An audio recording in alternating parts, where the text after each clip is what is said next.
Yaravuga ati ngewe nsengera mu idini rya Katolika. Ariko nta nemwe ndabona padiri atwaka amafaranga avuga ati muzana amafaranga mbasengere. Yego mu rusengero turatura, yego gutura nk'ibisanzwe. Nta na rimwe birigera biwa ko padiri avuga ati muzana amafaranga mbasengere, ahubwo twe turatura nk'ibisanzwe. Anatanga urugero kwa hoze bita Padiri Obaridi wasengeraga abantu bagakira, kuko hari nk'umudamu ngo yongo yatse amafaranga avuga ati hari ibyo ari bujye gutabura mu gihugu cy'u Burundi, amafaranga amara kwamugezaho naba kibikoze. Nari umusore ngo wari waratse promotion kuri televiziyo nabikore. Yongo rero ibi byose byaje kuba byaba baza kuba basoma umwanzuro, aho umwanzuro w'urukiko waje kwa wakanzura ko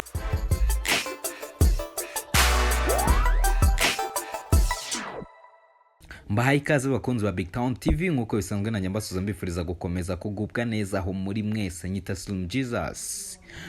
Reka nanjye nanone kandi bifuriza gukomeza kugira amahoro y'Imana aho muri mwese. Muri kano kanya rero nicyo gihe ngo tubahereze update kigiye, kandi tugiye kuba twagaruka ku inkuru tugiye kuba twagarukaho ni inkuru ijyanye na Apotre Yongwe.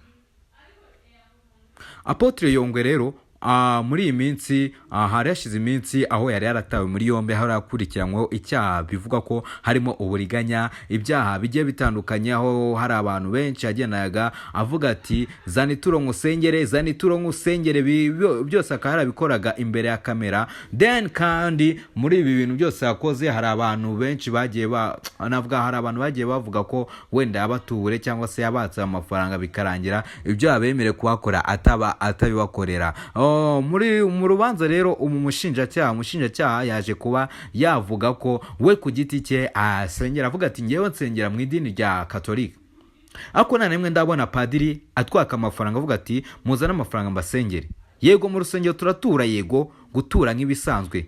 Ariko nta na rimwe birigera biwa ko padiri avuga ati muzana amafaranga mbasengere, ahubwo twe turatura nk'ibisanzwe. Anatanga urugero kwa hoze bita Padiri Obaridi wasengeraga abantu bagakira, aho yavuga ati we ku giti cyasengeraga abantu akagusengera akavuga ati uraza gukira ariko nakwake indishyi.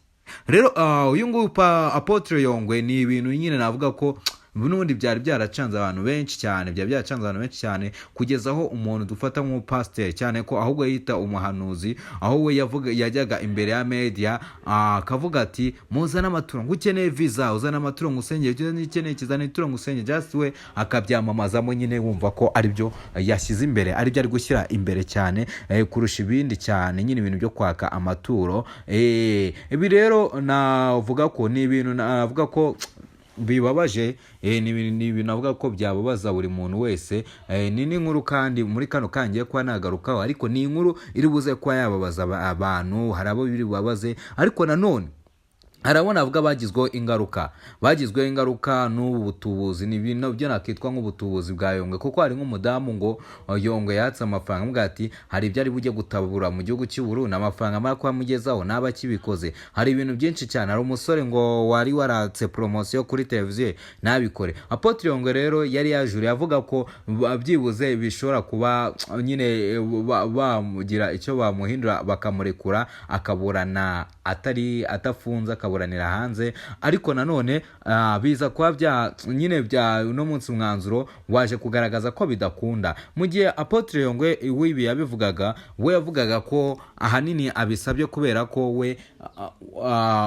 impamvu nini itumye bisaba ari uko ngo abo bose bamureze bagiye bafitanye inyandiko zanditse, bagiye bafitanye contract zanditse. Navuga ko nyine we ku giti cye yumvaga ko nta kibazo kirimo. Ndetse n'ikindi kintu avuga ko we afite media house ikomeye nka Yongwe Media TV, avuga ko nyine we uko byagenda kose atagomba nyine atatoroka ubutabera baramutse bamurekuye. Yongwe rero ibi byose byaje kuba byaba baza kuba basoma umwanzuro, aho umwanzuro w'urukiko waje kwa wakanzura ko Yongwe agomba kugumya akaguma afunzwe mu gihe kugira ngo atazabangamira iperereza, mu buryo bwo kwirinda rero kubangamira iperereza kwa Yongwe. Apotre Yongwe byaje kuba byatuma umwanzuro w'urukiko biba ngombwa ko Apotre Yongwe akomeza kuba afunzwe, akazagumya kuburana afunze aho kugira ngo aburanire hanze, aburanire hanze nk'uko yabisabaga. Reka nihanganishe abakunzi ba Apotre Yongwe, ndabizi ni benshi bari biteze umwanzuro utandukanye n'uwasohotse, ariko nanone nago twagira icyo turenza kuri ibi, kuko nyine niwo mwanzuro wafashwe, niwo mwanzuro wasomwe, kandi buriya ni nako biba bigomba kugenda, nako biba bikwiye, kuko burya yaba abacamanza, abashinjacyaha ndetse n'abandi, burya bo bareba igikwiye kandi bakareba mu mpande zombi. Ku bantu batazi rero Apotre Yongwe ni navuga ko ari pasiteri cyangwa iki, akaba yarahagarariye televiziyo bita Yongwe TV ndetse n'indi nari kwibuka neza.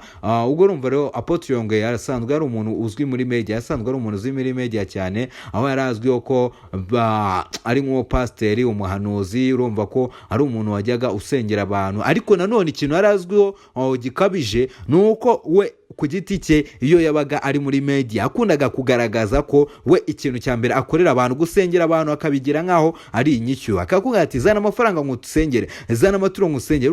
Rero byaje kuba byacanga abantu, cyane ko navuga ko abantu benshi amaturo ntago bayemera. Abantu benshi bavuga ko amaturo nyine, hari n'abajya bibaza se amaturo aribwa nani, amaturo yego gusenga, bakavuga ko gusenga no gutura nta kintu bitwa, umuntu agomba gutura, ariko ntago pasiteri agomba kubwira abantu uti zana amaturo ngo usengere, zana amafaranga ngo usengere. Urumva ko we yari yabigize nk'ikiguzi, yari yabigize nka business, avuga ati zana amaturo ngo usengere. Urumva rero ibi ngibi akimara kubikora, urumva abantu benshi kuba kuri social media mu bihugu bitandukanye byaje gutuma atangira kugenda agira abantu benshi bifuza ko abasengera, uko abantu bo mu bihugu bitandukanye bari kumushaka, bakamuhiga, bakamubona, bakamwandikira bati Apotre Yongwe turifuza ko wadusengera, dufite ikibazo kiniki. Apotre Yongwe rero ntabwo yajyaga avuga ati nta kibazo ndabasengera, ahubwo we yaravugaga ati zana amaturo ati muzana amaturo mbasengere. Ubwo urumva rero ibi ngibi rero nibyo byatumye Apotre biza kuba byaba ngombwa ko akurikiranwa. Ikindi kintu kandi cyari kuri rubanza nuko byavuzwe ko atigeze aregwa, ntabwo yigeze aregwa n'umuntu n'umwe, ahubwo we ibikorwa cyangwa se video ziwe nizo zatumye afatwa, ariko nyuma yo gufatwa abatangabuhamya baza kuboneka nyuma. Apotre Yongwe zimwe muri video zatumye bigaragaza ko nyine ibyo yakoraga bitari ku murongo, ni nka video aho yari ari mu rusengero avuga ati ngo ushaka visa, ushaka iki, ushaka umugabo, zana ituro ngusengereza, nyine ibintu nk'ibyo bikabiza kugaragara ko ari ubutubuzi. Nyine niko abantu babibonaga, kuko ukibaza utese umuntu aragusengera gute ubone visa? Uko kubona visa hari process bicamo, aragusenya gute ubone visa kandi wowe nawe ugatayifite? Ndetse bakagenda bibaza ibintu byinshi cyane, akavuga ati ukeneye umukunzi cyangwa se ukeneye umugabo, aragomeza n'ituro ngo usengere. Urumva nyine abantu bakomeza kugenda bibaza kuri uyu muntu, cyane kugeza aha aterewe muri yombi ngo akaba afunzwe. Tukaba dutegereje urubanza rwo mu mizi. Iri somwa ry'urubanza mbibutse ko kandi ryabereye ku rukiko rwa Gasabo, niho isomwa ry'urubanza ryabereye ya Apotre Yongwe.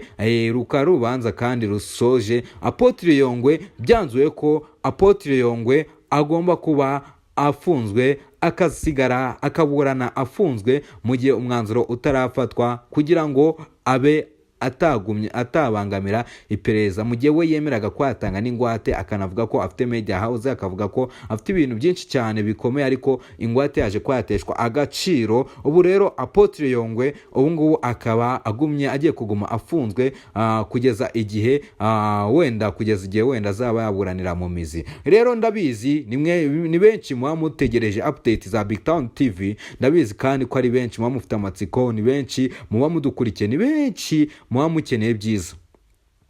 Reka nkwibutse ko nta hantu na hamwe wakura ibyiza byinshi hatari kuri Big Town TV. Kora subscribe dukomeze tugendane 5 kuri 5. Nyita Stream Jesus.